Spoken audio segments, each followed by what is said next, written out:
네, 북한이 오늘 오후 5시 이후 다양한 방식으로 추가 도발할 가능성이 관측되면서 우리 군도 최전방 전선의 북측 움직임을 예의주시하고 있습니다. 네, 과연 북한이 추가 도발을 한다면 어떤 식으로 할지, 우리는 또 이에 대해서 어떤 만반의 준비를 갖추고 있는지 대응 태세에 대해 짚어보겠습니다. 송영선 전 국회의원, 김주성 북한 자유연맹 이사님 자리하셨습니다. 어서 오세요. 어서 오십시오. 네, 북한이 대북 방송을 중단하라고 제시한 시각 5시가 점점 다가오고 있습니다. 한민구 국방장관도 도발 가능성이 높다고 말했는데 실제로 북에서 도발을 할 거라고 보십니까? 무조건 도발은 하죠. 무조건 하죠. 근데 어떤 도발의 수위와 형태가 지금 문제죠. 그러니까 네. 우리가 확실히 점 칠 수 있는 건 제가 어제 오전에도 처음 언급을 했습니다마는 북한이 지금까지의 패턴을 보면 그들은 꼭 원점 타격을 합니다. 원점 타격. 예. 연평도 포격도 사실은 원점 타격이거든요. 우리가 훈련한 데에 포사격 훈련한 것을 하지 말라 할 때 우리가 사실은 우리 영토니까 우린 계속했는데 그때 때린 것이 바로 연평도 기지를 때렸거든요. 그래서 북한이 볼 때 지금 원점은 확성기예요. 그러니까 확성기는 무조건 때립니다. 네. 그러나 확성기만 때리는 건 아니라는 거죠. 저는 사실 굉장히 아까도 뭐 다양한 했는데 예. 이 다양한에 대해서 오늘 많이 토론을 저는 해야 된다고 생각합니다. 근데 구름 잡는 식의 이것도 할 거다 저것도 할 거다 아니라 네. 왜 그런 걸 하는지에 대해서 저는 좀 설명을 하고 싶습니다. 네, 다양한 방식이라고 말씀해 주셨는데 이 부분은 잠시 후에 저희가 네네. 좀 더, 그러니까 네, 그 뭐 심층적으로 좀 이런 패턴도 있다 저런 그냥 구름 잡는 얘기하고 왜 이런 패턴 양상에 예. 도발이 할 것인가를 설명하고 싶다는 거죠. 네, 네. 알겠습니다. 자, 북한이 전면전도 불사하겠다라는 성명을 밤사이 내놨습니다. 네. 이사님께서는 그 전면전도 가능할 거라고 보십니까? 제가 북한에서 한 33년을 살았어요. 네. 그 사이 제가 겪은 준전시 상태만 해도 여러 번 됐고요. 뭐 가장 인상이 남는 것이 92년도죠. 김정일 때 뭐 북한에서 김정일이가 지구를 깨보겠다 해가지고 뭐 그때 준전시를 선포해가지고 핵 방지 탈퇴를 하고 선언을 하고 했을 때인데요. 이번에도 역시 같죠. 김정은식의 가장 고조된 준전시라고 생각을 하는데요. 네. 시기적으로 그리고 지금 북한이 어떤 시기에 놓여 있냐면은 지금 가장 중요한 시기입니다. 북한이 왜 그러냐면은 지금 도발을 하는 것도 그렇고 모든 면을 이렇게 제가 분석을 해보니까요. 당장 국경절이 내일 모레예요. 북한이 예. 9월 9일 날이 국경절이거든요. 그리고 김정은이가 올해 일단 가장 그 분기점으로 봤던 건 10월 10일입니다. 10월 10일 행사도 코앞에 뒀는데 그리고 또 중요하게 제가 또 하나 또 짚고 싶은 거는 현재 우리 유아들이 청소년들이 지금 평양에서 축구를 하고 있어요. 네. 그 중단이 안 되고 진행이 되고 있다는 거죠. 예. 예. 그리고 이번 준전시가 국부적으로 전국구적인 준전시가 아니라 연선지대에만 준전시를 선포하고 4, 2, 5, 1군단 개선에다 준전시를 선포했거든요. 그게 김명철을 갖다 댔습니다. 일단 이게서 제가 말하는 거는 도발이 없는 건 아니죠. 무조건 네. 도발은 있습니다. 그러나 북한이 예측했던 북한의 계획대로 진행이 안 된 도발이었던 거죠. 그러니까 남한이 의외로 이렇게 강하게 타격을 하고 이게 2발을 쐈는데 30여 발이 날아갔어요. 북한으로. 그러니까 북한 자체도 그래서 당황한 것도 있겠고 그에 대비책으로 여러 가지 지금 국패 맞아서 뭐 외무성이 또 이례적으로 또 외무성이 또 뭐 전면전을 한다 이런 식으로 해서 뭔가 아이러니한 점도 뭐 없지 않아 있거든요 지금 현재. 그리고 이게 그 각 세계에다가 대고 지금 먼저 계속 떠들고 있어요 지금. 네. 이게 과실하고 있는 것도 제가 볼 때는 어떻게 보면은 5시 이후에 네. 뭔가 또 다른 그런 그 북한의 반응이 보이지 않겠나. 예, 뭔가 이자고 의원님 말씀하셨지만 원전 파격을 하기 전에 뭔가 또 그 어떤 반응이 보이지 않겠나는 제 개별적인 의견입니다. 그러나 꼭 도발이 없다고는 단정은 못하죠. 그러나 네. 전면전은 네. 네, 전면전은 아닌 것 네. 같다는. 덧붙여 말씀을 드리면 거의 뭐 같은 제가 처음 첫 질문에 너무 길게 설명하면 그 다음에 끌고 가지 예, 못할 예. 것 같아가 짧게 했습니다만은 네. 지금 주중 북대사나 유엔 주재 대사나 김영철 정찰국장들이 나와서 똑같은 내용을 가지고 지금 계속 해외 언론을 떠듭니다. 네. 골자는 하나입니다. 우린 가만히 있는데 남한이 우리 도발해가지고 어쩔 수 없이 우리는 뭔가를 하지 않으면 안 된다. 그걸 정당화시킨 행동이에요. 일종의 명분을 세우는 명분을 세우는 예. 거죠. 그러므로 국제사회가 우리를 나쁜 놈이라 생각하지 말고 우리는 자위 행동에서 한다라는 것까지 나서고 있기 때문에 거기에 상응하는 조치로 최소한의 도발은 할 것이다. 그 최소한이 뭐냐? 확성기 공격이다. 그다음에 어느 수준까지로 갈 것이냐라는 문제에 대해서는 지금 이사도 얘기했지만 저는 전면전의 가능성은 굉장히 낮다고 봅니다. 아까 지적한 국내적인 상황도 있지만 네. 예. 한편으로는 이 시나리오는 갑자기 만들어진 건 절대로 아닙니다. 왜냐하면 추정을 해보면 3시 53분에 고사총을 쏘고 19분 후에 76.2mm 평사포를 쏘습니다. 그리고 불과 한 30분 후에 김양건이가 전통문을 보냅니다. 10분 후에 총참모부가 우리는 진짜 전쟁하겠답니다. 이게 애들 장난도 아니고 김정은이가 정신 이상자라서 그냥 시나리오 주면 야 빨리 읽어 된 게 아니라는 거죠. 그러니까 최소한 나름대로의 우리를 그냥 치킨 게임으로 벼랑 끝 전술로서 끝까지 위협을 가장 목줄을 숨을 모실 때까지 위협을 끌고 가는 수단일지 아니면 도발일지 그 형태는 모르더라도 네. 일단은 이 단계를 위한 준비는 꽤나 오래 했다는 거죠. 그리고 그 시나리오에 따라서 지금 착착하는데 전면전은 거의 가능성이 낮은 이유가 김정은 자신이 지금 전면전을 원한다고 저는 생각하지 않습니다. 조금 이따 그것도 또 다시 설명을 좀 네. 드리고 싶습니다. 네, 지금 북한의 상황과 전체적인 상황에 대해서 이야기를 해주셨는데 네. 이런 상황에도 우리 측은 대북 방송을 계속하겠다는 입장입니다. 이 부분에 대해서는 어떻게 보시나요? 대북 방송을 예. 사실은 그 목함 지뢰에 대한 원점 타격이라고 예. 하면 우리가 6, 7년 전부터 선언해온대로 원점 타격이면 목함 지뢰 기지부터 우리도 폭발을 해야 되고 그부터 없애라고 요구를 했어야 되는데 그게 굉장히 발늦게 우리가 한 일주일 시간을 예. 잃어버렸지 않습니까? 대응하는 시기를 잃어버리니까 결국 우리가 나중에 이제 뭐 이 날아오는 저쪽의 평사포에 대해서 우리가 지금 K-55 이 자주포를 날렸단 말입니다. 그리고 난 뒤에 우리가 지금 하는 게 확성기를 틀어서 어쩌면 목함 지뢰에 대한 대응 수단은 확성기를 우리가 분명히 털겠다. 언제까지 털겠다. 전국 털겠다. 얘기해놔놓고 지금 북한이 그 얘기한다고 그래? 우린 전쟁이 날 것 같으니까 줄인다. 이건 있을 수가 없죠. 그러니까 일단은 대한민국 정부가 확성기를 털 때는 나는 대한민국 군이 분명히 그 뒤에 따라오는 예측되는 김정은의 행동을 충분히 예측을 하고 시나리오를 준비를 하고 이걸 지금 계속 털고 있기를 바랄 뿐입니다. 네. 네네. 자, 앞서 말씀해 주시기를 그 추가적인 도발은 있을 것이다. 그러나 그 수위와 형태에 있어서 네. 우리가 좀 더 논의를 해야 된다라고 네네. 말씀해 주셨는데 글쎄 여러 가지 그 방식에 대해서 얘기가 나오고 있습니다. 확성기에 대해서는 타격을 할 것이다라고 말씀해 주셨고 혹시 추가적으로 또 미사일 발사도 할 가능성이 있다고 보십니까? 저는 거기에 대해서 이게 정답은 못 내리겠고요. 다만 이게 이 말씀은 드릴 수 있죠. 지금 이게 그 북한의 비대칭 무기들이 지금 이쪽으로 기동을 한 건 사실입니다. 네. 예. 가장 제가 이게 마음에 걸린 것이 지금 그 1군단하고 그다음에 5군단이 강원도 개선인데요. 2군단. 근데 그쪽에가 지금 그 지알이라는 것이 있거든요. 예, 거기에 그 방송에도 언급이 되는 그 지알이가 상당히 지대가 높은 것이에요. 그 열차도 북한의 일반 여객 열차도 거기 올라가기가 승가파한다는 그 정도의 그 고도가 좀 높은 것인데 그쪽으로 뭔가 비대칭 무기들이 이동을 했다는 거 그쪽 피트가 어디서 들은 것 같기도 하거든요. 그러니까 그게 좀 약간 마음에 걸리는데 아마 그거 비대칭 무기까지는 저는 쓰지 않을 거라고 좀 생각을 하고 있습니다 지금. 네. 예. 그러면 그저 위협을 위한 네, 어떤 그렇죠. 그런 수단이다. 네, 저는 동의하십니까? 생각을 조금 달리합니다. 분명히 도발이 있습니다. 어떤 형태의 도발이 있을 것인가? 확성기를 쏩니다. 하나를 쏘든 뭐 몇 개를 쏘는데 확성기는 그들의 전략 자체가 항상 원점 타격이니까 예, 예. 쏜단 말입니다.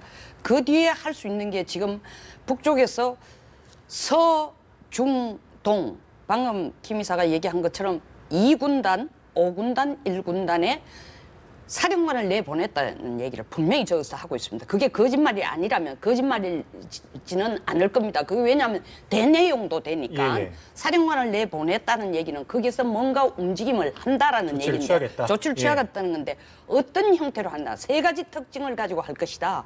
첫째, 확성기를 하는 것은 누가 봐도 다 원점을 우리가 저거 원점 타격하는 거 그리고 원점 하는구나인데 그 뒷부분에 대해서는 북한이 우리가 바로 반격을 못할 조치를 할 거라는 거죠.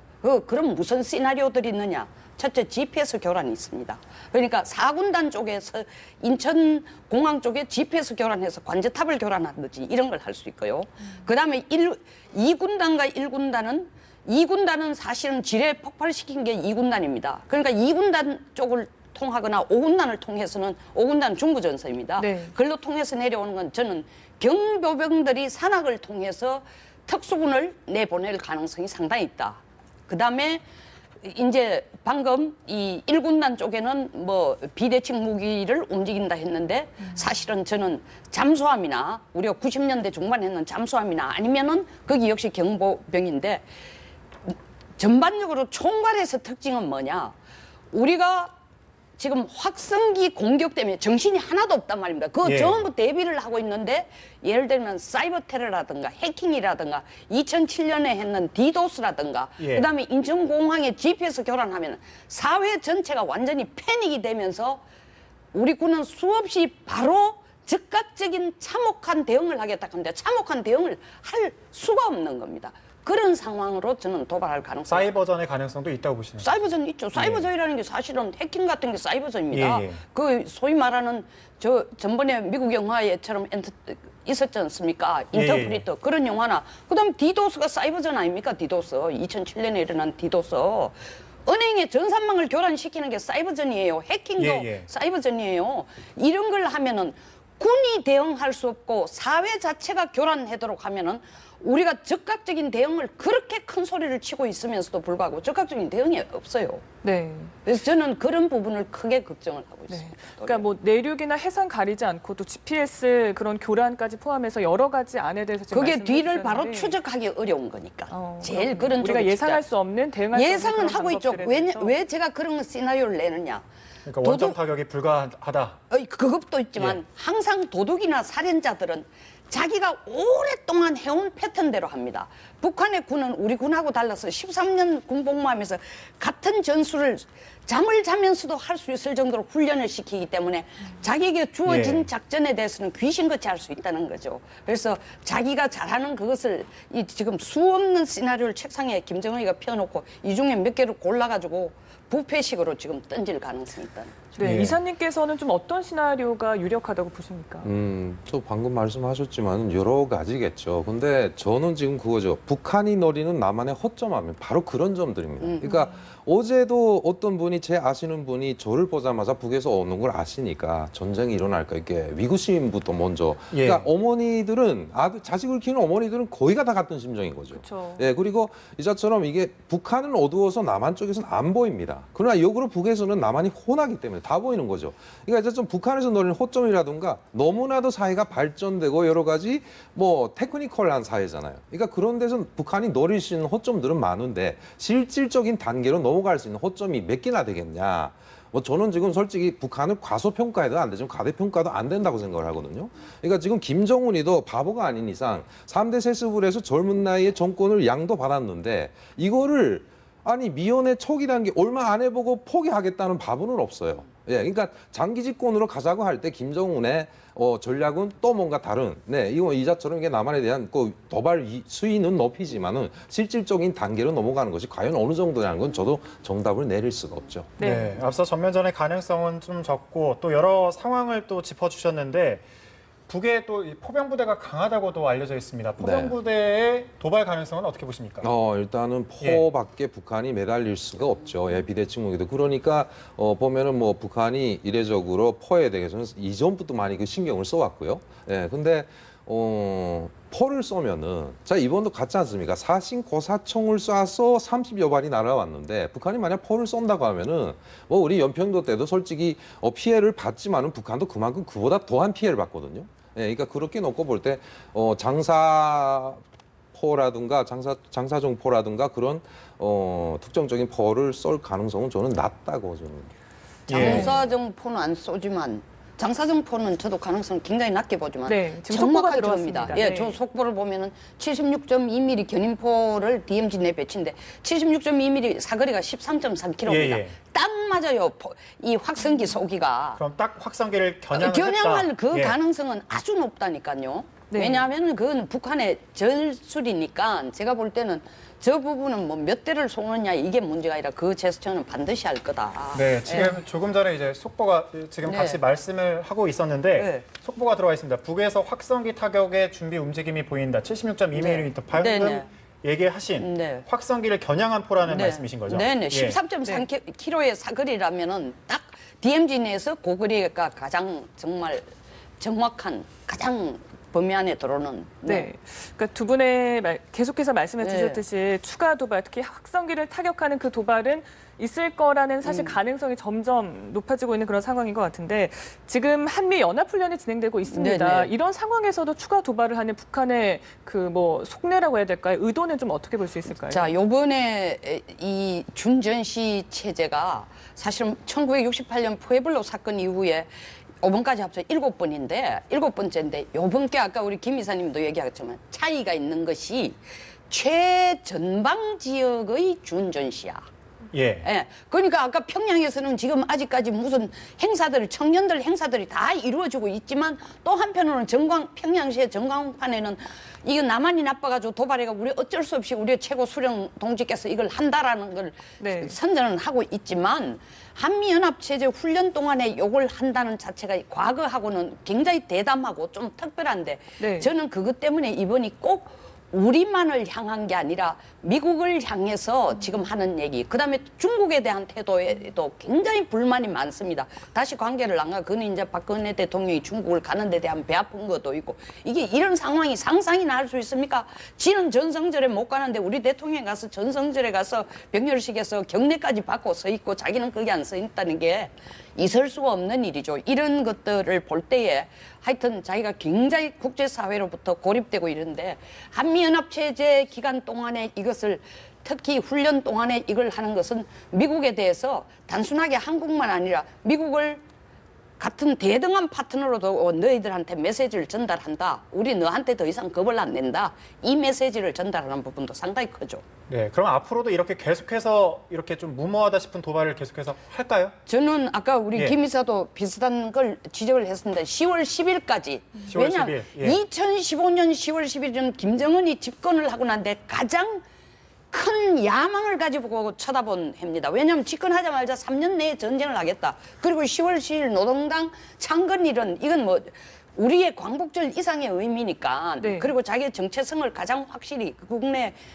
얘기할 수 있으니까 10월 11일까지 도발 수위와 도발 크기와 도발 간격과 이걸 조정하면서 도발 형태와 이런 걸 조절하면서 계속 갈 겁니다. 긴장 수위는 절대로 28일로 끝나는 게 아닙니다. 네. 예.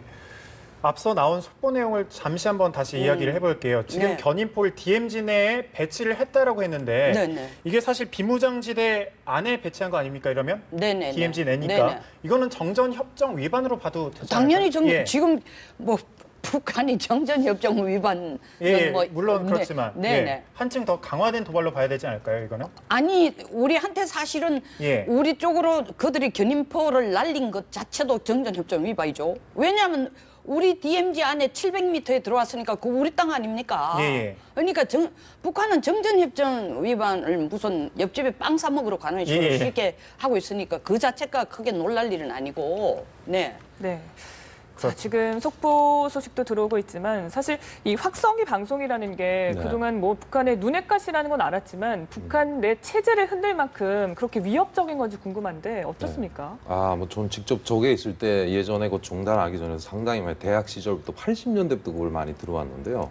그러니까 지금 가장 김정은에게 아픈 아킬레스건이라고 이 비유해도 과언이 아닌 게 뭐냐면은 이 확성기를 통해서 김정은이 어떤 인물이라는 것이 지금 나가게 되면 그 자체가 치명적이라는 거죠. 지금 우리 언론에서는 이게 남한사에서는 언론의 자유도 있고 뭐 다 이게 모든 것이 자유롭기 때문에 그대로 말씀드리면은 김정은 자체는 혈통성을 따지면 소자의 아들이다. 이거 북한 사람들이 모르고 있거든요. 그러니까 그런 것들이 한 마디 두 마디 나가는 거. 그리고 예전 같은 경우를 놓고 보면은 저도 대학생 시절에 자주 가서 농촌동원에 나가서 이렇게 남한도 왕왕 노래소리를 울리고 북한도 노래소리를 울려요. 네. 네, 그러다 보니까 듣지 말라고 사전에 이렇게 강연을 하지만 주의사항을 주지만은 여대생이랑 같이 일을 하다 보면 어느새 저도 모르게 여대생이 남한 노래를 흥얼거리고 있어요. 예, 그러니까 이런 그렇죠. 네. 무의식적으로 이렇게 흥얼거리 계속 듣다 보니까. 네네. 근데 현재 지금 북한이 만약에 자 남한이 방송을 시작했다. 그러면 북한도 즉각 대응을 해서 그럼 우리도 방송으로서 하겠다 이렇게 예. 해야 되는데 가장 북한이 걸린 것이 뭡니까? 전기가 전력이에요. 전기가 전력이 없어요. 없어요. 그렇기 때문에 지금 민감하게 반응을 할 수밖에 없는 거죠. 예. 그렇군요.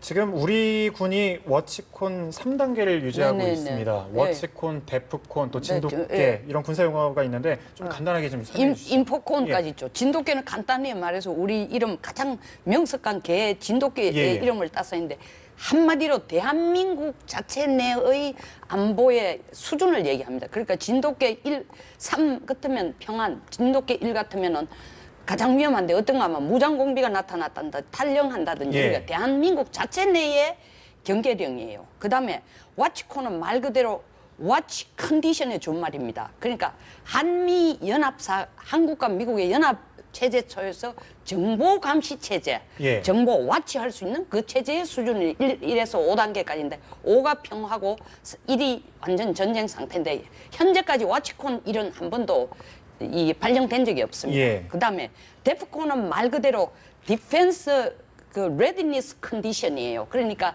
전투 준비 태세예요. 한미 연합이 같이 전투를 준비하는 태세인데 데프콘 1은 전쟁이 바로 들어갑니다. 지금 현재 데프콘 3인 걸로 알고 있습니다. 2가 되면 완전 모빌라이제이션 기동을 해야 되는데 데프콘 3이 되면은 우리의 작전권이 한미 연합 사령관에게 넘어갑니다. 예. 지금 워치콘 3단계를 유지하고 있는 그런 상황이거든요. 예, 지금- 이건 적절하다고 네. 보십니까 지금? 네, 3단계? 지금 와치콘은 예. 이 정도로 올려야 될 것 같습니다. 예. 네네네. 그리고 이 데프콘이 3인데 이거를 데프콘 2로 올라갈 경우에는 전군이 모빌라이제이션 기동이 다 되도록 준비가 돼 있어야 됩니다. 네. 그러니까 지금 정말 긴장이 네. 최고조를 정말 네네네. 치닫고 있는 그런 상황인 것 같은데 예. 어쨌든 이런 긴장 상황 속에서 사실 뭐 최전방 지역 인근에 있는 뭐 주민들이나 아니면 네. 국민들의 우려감은 굉장히 크거든요. 네, 그렇죠. 이런 긴장을 좀 최소화할 수 있고 또 이런 문제를 해결할 수 있는 방안이 있을까 싶지만 또 이거에 대해 논의를 해보고 싶은데 네. 어떻게 생각을 하십니까? 좀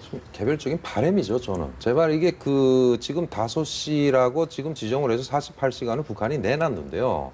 근데 이거를 단순한 위협으로 볼 것이냐 아니면 실질적으로 뭔가 일어날 것인가 이게 기점이잖아요. 일단은 일어나든 안 일어나든 우리 국민들은 불안하고 제가 북에도 살아보고 남한에 살아봤지만 남한은 국민들의 의식을 항상 의식을 하고 그다음에 국민들의 의사를 위하는 정책이라면 저쪽은 국민들을 무시하는 정책이거든요. 그러니까 제발 제 바람이기도 하고 희망사항이지만은 이제 5시 이전에 뭔가 북한 쪽에서 다시 뭔가 유한 그런 멘트가 날아와서 거기에 좀 적절하게 대응을 해서 지금 긴장 수위가 없어질 수 있는 그런 반응이 좀 나타났으면 좋겠습니다. 네. 저는 대통령께서 직접 어나운스를 해주셔야 된다고 생각합니다.